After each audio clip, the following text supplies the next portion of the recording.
జిల్లాలో తీర ప్రాంత పర్యాటక రంగం అభివృద్ధి లక్ష్యంగా 3 రోజుల పాటు గోవా రాష్ట్రంలో అధ్యయన పర్యటన చేపట్టిన జిల్లా collector doctor V Vinod Kumar బృందం శనివారం పర్యటనను ముగించింది. ఈ సందర్భంగా బృందం గోవా ముఖ్యమంత్రి డాక్టర్ ప్రమోద్ సావంత్ ను మర్యాదపూర్వకంగా కలిసింది.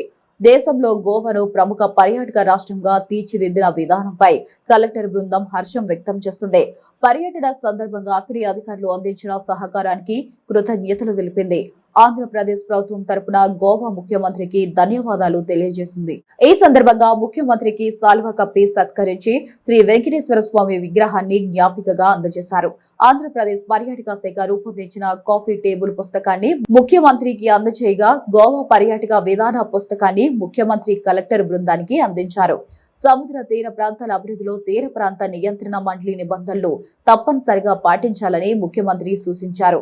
సముద్ర తీర ప్రాంతాల అభివృద్ధిలో తీర ప్రాంత నియంత్రణ మండలి నిబంధనలు తప్పనిసరిగా పాటించాలని ముఖ్యమంత్రి సూచించారు.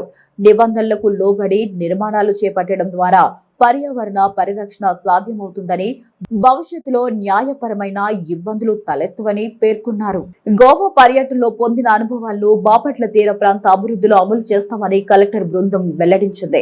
ఈ పర్యటనలో municipal commissioner G Raghunatha Reddy, tahsildar K Gopikrishna, MPDO M Rajesh Babu, జిల్లా పర్యాటకాధికారి ఆలియా సర్గ్ షేక్, ఆంధ్రప్రదేశ్ పర్యాటక శాఖ ప్రాజెక్ట్ మేనేజర్లు శివశరణ్, షేక్ సజిద్ పాల్గొన్నారు.